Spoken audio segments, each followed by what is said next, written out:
130 ரூபா வரலையும் வாத்து விற்கிறான். கறியா வெட்டி கொடுத்தா 150 ரூபாய்க்கு கொடுக்குறோம். கறினா எப்படி ஒரு கோழி கணக்கில் கறி சொல்கிறீங்களா இல்லை கோழி வாத்து கணக்கு தாங்க சார். வாத்துன்னா 2 வாத்து சொல்கிறீங்களா? ஒரு வாத்து எவ்வளோ? 130 ரூபான்னு 130 ரூபா. 130 ரூபான்னு கொடுக்குறோம். வெட்டி கொடுத்தா 150 ரூபான்னு கொடுக்குறோம். வெட்டி கொடுத்தா கறி மட்டும் அந்த மேலே இறக்கலாம் இல்லாமல். சரி, நல்லா பொசி கிளீனாக பண்ணி நறுக்கி 150 ரூபாய்க்கு வெட்டி கொடுக்குறோம். உயிரோட கொடுத்தா 130 ரூபாய்க்கு கொடுக்குறோம். அதே கரண்ட் வாத்து கொடுத்தா 100 ரூபாய்க்கு கொடுக்குறோம். கரண்ட் வாத்து 100 ரூபாய்க்கு. கொள்ளத்து வாத்து கொடுத்தா பெருஞ்சாதி வாத்து கொடுத்தா 150 ரூபாய்க்கு கொடுக்குறோம். இது வந்து டசன் கணக்கில் தானே சொல்கிறாங்க? ஒரு வாத்து 2 வாத்து டெசன் கணக்கெலாம் இல்லைங்க. முதல்லாம் டெசன் கணக்கில் கொடுத்தாங்க. இப்போல்லாம் டெசன் கணக்கெலாம் வாத்து கணக்கு தான், தலை கணக்கு தான்.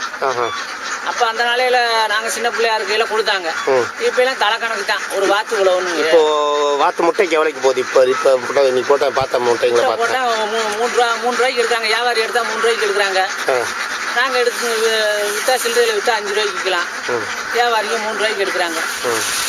இது இன்னைக்கு போட்ட முட்டைங்களா இதெல்லாம்? இன்னைக்கு போட்ட முட்டை பூரா இன்னைக்கு விட்ட முட்டை. அதான் இவங்க கூட பேசிட்டு இருந்தேன். வியாபாரிங்க வந்து எடுத்துன்னு போறான்னு சொல்றாங்க. அவங்க வந்து 2 ரூபாய்க்கு எடுத்துன்னு போறாங்க மொத்தமாக முட்டைகள் அப்படின்றாங்க. 2 ரூபாய்க்கும் போடுறாங்க. விலை இருக்கிறத பொறுத்து போறாங்க. 2 ரூபாய்க்கும் போட்டாங்க. அதே மாதிரி இப்போ உள்ளூர் ஆளுங்க வந்தாங்கன்னா 3 ரூபாய்க்கு கொடுக்குறோம், 4 ரூபாய்க்கு கொடுக்குறோம் அப்படின்றாங்க. ஸோ உள்ளூர்லேயும் நல்ல வியாபாரம் இருக்குப்போ நீங்கள் ஏன் வியாபாரிக்கு 2 ரூபாய்க்கு கொடுத்து அனுப்புறீங்க? உள்ளூர்லேயும் 4 ரூபாய்க்கு வாங்குறாங்களே. ஒரு நல்ல அவசரத்துக்கு 5000 10,000 கேட்டால் கொடுக்குறாங்க. வட்டி இல்லாமல் கொடுக்குறாங்க. அதனால அவங்களுக்கு கொடுக்க வேண்டியதாக இருக்குது. ஸோ அவங்க மொத்தத்தில் வாத்துக்களை கொடுத்துட்டு நீங்கள் உற்பத்தி பண்ணுற முட்டையில் அவங்க எடுத்துகிட்டு போயிடுறாங்க. அவங்க இப்போ இது முட்டையாக கொடுக்காம நீங்களே பொறிச்சு கொடுத்தா அந்த குஞ்சு பொறிச்ச அது 32 நாள் வச்சு பொறிச்சு ஒரு 5 நாள் கூட வச்சு இருந்து அப்போ விற்றா அந்த குஞ்சுகளை விற்றா எவ்வளோக்கு போகும்? அந்த ஒரு குஞ்சு 20 ரூபா ரேட்டுக்கு போகுதுங்க. அடை வச்சு பொறிச்சா கரண்ட்ல பொறிச்சா 12 ரூபா 13 ரூபாய்க்கு கொடுப்பாங்க. 12 13 ரூபாய்க்கு போகுது. இப்போ நீங்களே இதை அடைக்கி வச்சு குஞ்சா பொறிச்சு விற்றுனா என்ன? சின்ன குஞ்சுங்களா விற்றா என்ன? அதான் கோழி எடுத்து போடணும். அது ஆள் வேணுங்க. கோழி எடுத்து போடணும். அது உள்ளே எடுத்து போடணும். வெளியே தண்ணி வைக்கணும். தவிர்த்து அந்த முட்டையை மாற்றி வைக்கணும். இல்லை அது கோழி முட்டையை பிடிக்க வேண்டாம். நீங்கள் போடுற முட்டையில கொண்டு போய் கரண்ட்டில் கொடுத்துட்டு வந்தீங்கன்னா இங்கே லோக்கலில் அவன் பொறிச்சு கொடுக்க மாட்டாங்களான்னு கேட்குறேன். பொறிச்சு கொடுப்பாங்க. அது பொறிச்சு கொடுத்ததுக்கப்புறம் குஞ்சா விற்றுடலாமே. அது முட்டையோட அதிகமாக கிடைக்கும் உங்களுக்கு. அப்போ அவங்க வந்து நம்ம கொடுக்குறத வாங்க மாட்டாங்க. வாங்கி பறிச்சு அவங்க ஒரு கரையும் கட்டி தான் கொடுப்பாங்க. எவ்வளோ நம்மள்ட்ட ஒரு கரையும் கட்டிடுவாங்க. எவ்வளோ பணம் கட்டணும் ஒரு முட்டைக்கு? முட்டைக்கு வந்து இப்போ 3 ரூபா 4 ரூபான்னு எடுப்பாங்க சேர்ந்தாப்புல. எடுப்பாங்க. எடுத்துட்டா திருப்பி நம்மளுக்கு ஒரு ரேட்டு போட்டு இப்போ 13 ரூபா 14 ரூபான்னு குஞ்சு கொடுப்பாங்க. அவங்க மிஷினில் வச்சு அடை இறக்குறாங்கல்ல. ஸோ உங்கள்கிட்ட 3 ரூபாய்க்கு வாங்கிக்குவாங்களா? அவங்க முட்டையை வாங்கிக்குவாங்க. வாங்கிட்டு உங்கள்கிட்ட கொடுக்குறப்போ 13 ரூபா 15 ரூபாய்க்கு 15 ரூபா சொல்லுவாங்க ஒரு குஞ்சு. அப்புறம் 12 ரூபா அவங்க லாபம் ஒரு முட்டை. எதுக்கு பொறிச்சு கொடுத்துருக்காங்க? பொறிச்சு கொடுக்குறதுக்காக. எத்தனை நாள்? அது 33 நாள் வைப்பாங்களா? அது கம்மியாக இருக்குமா? 30 நாள். அது 30 நாளாக தான் ஆகும். இல்லை கோழிக்கு அதனால தான் மிஷினில் வச்சு எடுக்கிறது அதே நாள் தான். இல்லை அது 15 அந்த 30 நாள் வச்சிருக்கிறதுக்காக அந்த 12 ரூபா லாபம் எடுக்கிறாங்க அவங்க. அதுக்கப்புறம் உங்ககிட்ட நீங்கள் 3 ரூபாய்க்கு கொடுத்த முட்டையை திரும்பி கொஞ்சம் மாற்றி 15 ரூபா உங்ககிட்டே கொடுக்குறாங்க. எங்கள்கிட்டே கொடுக்குறாங்க. இங்கே எங்கே இருக்குது அது மாதிரி வசதி உங்களுக்கு? வேலூர்ல வச்சிருக்காங்க. நச்சலூர்ல வச்சிருக்காங்க. நச்சலூர் வேலூரா? அப்புறம் 2 ஊர்லயும் வச்சிருக்காங்க. 2 ஊர் தான் வச்சிருக்கா நம்மளுக்கு தெரியும். மித்த இடப்பக்கம்லாம் நிறைய பக்கம் வச்சிருக்காங்கன்னு சொல்றாங்க. ஊஞ்சலூர்ல கூட வச்சிருக்கா சொல்றாங்க. என்ன ஊர்? ஊஞ்சலூரா? கொடுமுடி பக்கத்துல அங்க கூட வச்சிருக்கா சொல்றாங்க. நம்மளாம் போய் எடுத்தல குஞ்சு 2 லோடு வந்தது. முதல் வந்து இறக்கி நாங்கள் வாட்டு எடுக்க போயில வந்து திருச்சிக்கு வந்தது 2 லோடு வந்தது. குஞ்சாவே எல்லாம் வெட்டி போட்டு பாக்ஸ் போட்டு வந்தாங்க. குஞ்செல்லாம் கொண்டு வந்தாங்க. எங்களுக்கு குஞ்செல்லாம் வேண்டாங்க. நாங்கள் முட்டை வாத்தையும் வாங்கிக்கிறோம்னு சொல்லி முட்டை வாத்து வாங்கிட்டு வந்தோம். இப்போ அந்த நாட்டு வாத்து பொறிச்சு கொடுக்குறவங்க எங்கே இருக்கிறாங்க? அதான் வேலூரில் இருக்காங்க. நம்ம முட்டை கொடுக்குற பொறுத்து இருக்குது. நாட்டு முட்டை கொடுத்தா நாட்டு முட்டை கொடுத்தா நாட்டு கரண்டு வாத்து முட்டை கொடுத்தா கரண்டு சின்னதாக இருக்கும். நம்ம வளர்க்குற பொறுத்து இருக்குது. இல்லை அதான் நான் சொல்கிறது நாட்டு இது நீங்கள் வச்சுக்க நாட்டு வாத்து தான். இப்போ கொல்ல வாத்துன்றீங்களா? கொல்லத்து வாத்துனா என்ன? கொல்லன்றது என்ன ஊர் பேர்? அது வந்து பெருஞ்சாதி வாத்து. இந்த பெருஞ்சாதி கோழி சிட்டுக்கோழின்னு சொல்ல முடியுங்க. அது மாதிரி கொல்லத்து வாத்துங்கிறது இந்த ஏரியிலேயே அலைஞ்சிட்டு வளர்க்குறது. அதான் கொல்லத்து வாத்துங்கிறது. இது கரண்ட் வாத்துங்கிறது நான் இங்கே கரண்டில் வச்சு பறிக்க வைக்கிறது. இதெல்லாம் கோழியில் வச்சு பறிக்க வைப்பாங்க. இந்த முட்டையும் கொல்லத்து வாத்து பெருஞ்சாதி முட்டையை வச்சா பெருஞ்சாதி குஞ்சு மாதிரி பறிக்கும். அது வளர்க்குற பொறுத்து இருக்குது. வளர்க்குற முறையில் இருக்குது.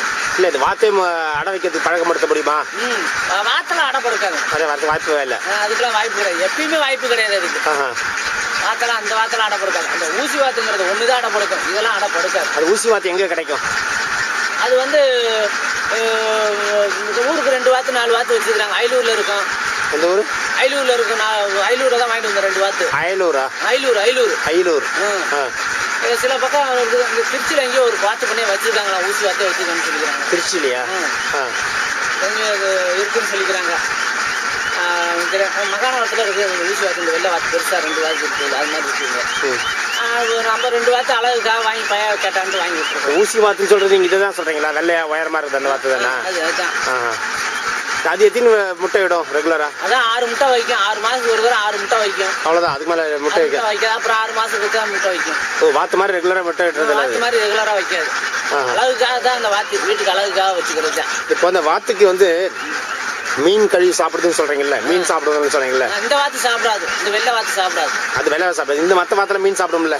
மற்ற வாத்தெல்லாம் சாப்பிடும். மீன், நண்டு, நத்தை, பூச்சி புழு எல்லாமே சாப்பிடும்.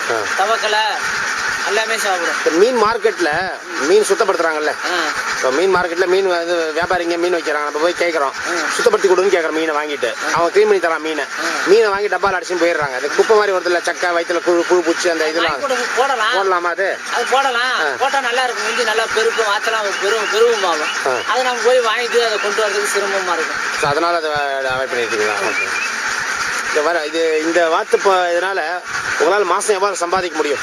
இப்போ இருக்கிற 250 வாத்து வச்சுருக்கீங்க, ஒரு 250 எவ்வளோ வாத்து வச்சுருப்பீங்க உங்களால் தோராயமாக ரெகுலராக? அறுப்பும் போது வச்சுருந்தா ஒரு 700 வாத்து 800 வாத்து வச்சுருப்போம். 700 வாத்து வச்சுருப்பீங்க. அறுப்புனா அந்த நெல் அறுவடை பண்ணும்போது நம்ம ஊரில் இப்போ வந்து 250 வாத்தா வச்சுருக்கோம். 220. உங்களுக்கு மாதம் எவ்வளோ சம்பாதிக்க முடியும்னு நினைக்கிறீங்க இந்த மூலமா சம்பாதியம்? மாதம் சாப்பிட்றது தான் சம்பாதிக்க முடியும். இல்லைங்க, நான் சொல்கிறது வந்து நீங்கள் கொடுக்க வேண்டிய கடன் அடைக்கிறது. ஏன்னா வாத்தை கடனில் தான் வாங்குறீங்க. வாத்தை வாங்குற கடனில் அடைச்சி உங்கள் கையில் எவ்வளோ ஒரு மாதம் எவ்வளோ நிற்கும் கையில்? 10,500 தான் நிற்கும்.